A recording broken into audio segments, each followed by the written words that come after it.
అర్థమవుతుంది సత్సంగం ద్వారా. మానవ జీవన ఉద్దేశం కేవలం మోక్షాన్ని పొందటం. మేడలు కట్టాలి, మిద్దెలు కట్టాలి, కార్లు కొనిపెట్టుకోవాలి ఇవి కావు. ఇవైతే భక్తి యొక్క అడిషనల్ బై ప్రొడక్ట్.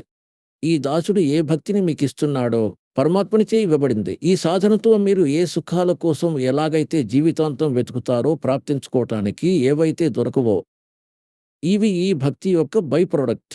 అవైతే మీకు ఎలాగూ దొరుకుతాయి. ఎలాగైతే రైతు గోధుమని నాటుతాడో అతని ఉద్దేశం గడ్డిని పండించాలని కాదు. అతని ఉద్దేశం పంట పండించాలి భుక్తి కోసం. గడ్డి దానంతట అదే పెరుగుతుంది. గడ్డి దానంతట అదే పెరుగుతుంది. పెరిగే తీరుతుంది.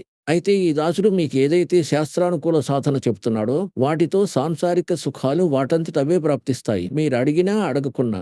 ఇదొక మార్గం. అయితే ఇందుకోసమే మీ అందరికీ సద్గ్రంథాలని పరిచయం చేయటం అనివార్యము. ఇప్పుడు ఏదైతే యజుర్వేదం 40వ అధ్యాయంలోని 15 మరియు 17 మంత్రాలను అర్థం చేసుకునేందుకు ఒక భగవద్గీత మీకు అత్యంత సహాయకారిగా ఉంటుంది. ఎందుకంటే శ్రీమద్ భగవద్గీత 4 వేదాల సారాంశం సింపుల్ లాంగ్వేజ్లో ఉంది. వేదాల కంటే సింపుల్ లాంగ్వేజ్లో ఉంది. అయితే దీన్ని మనం చూద్దాం. చూడండి, ఇది శ్రీమద్ భగవద్గీత గీతా ప్రెస్ గోరఖ్పూర్ వారిచే ముద్రించబడింది. జయదయాల్ గోయంద్కా దీని అనువాదకులు. గీతా ప్రెస్ గోరఖ్పూర్చే ముద్రించబడింది. ఇప్పుడు మీకు చూపిస్తాను. 8వ అధ్యాయం 13వ శ్లోకం. ఇది చూడండి. 8వ అధ్యాయం ఇంకా శ్రీమద్ భగవద్గీత 8వ అధ్యాయం ఇది 13వ నంబర్ శ్లోకం. సంస్కృతంలో చదువుతాం ఎందుకంటే మనం విద్యావంతులం. ఓం ఇతి ఏకాక్షరం బెరం వ్యవహరణ మామనుసమరణ్ ఏ ప్రియాతి తదందేహం స యాతి పరమాం గతిం. 13వ దీని అర్థం ఏమిటంటే మాం బ్రహ్మ. గీతాజ్ఞానదాత శ్రీకృష్ణుని ద్వారా చెబుతున్నాడు.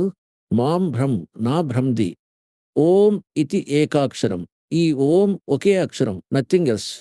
ఇంకా వ్యాహారన్ అనుస్మరన్ ఉచ్చరిస్తూ స్మరణ చేస్తే యః ప్రయాతి చజన్ దేహం అంటే ఊపిరి శరీరాన్ని వదిలిపెడుతున్నప్పుడు భస్మాంతం శరీరం. వేదంలో యజుర్వేదం 40వ అధ్యాయం 15వ శ్లోకంలో భస్మాంతం శరీరం అని రాసుంది. ఇంకా దీనిలో రాసుంది యః ప్రయాతి చజన్ దేహం సహ యాతి పరమాం గతిం. ఓం ద్వారా లభించే పరమగతి ఏదైతే ఉందో అది ఈ రకంగా నన్ను ప్రాప్తించుకుంటారు. మాం భ్రం నన్ను ప్రాప్తించుకుంటారు. ఓం ఇది ఏకాక్షరం ఒకే అక్షరాన్ని స్మరిస్తూ ఉచ్చరిస్తూ నిత్యం స్మరిస్తూ యః ప్రయాతి త్యజన్ దేహం ఎవరైతే శరీరాన్ని వదిలిపెట్టిపోతారు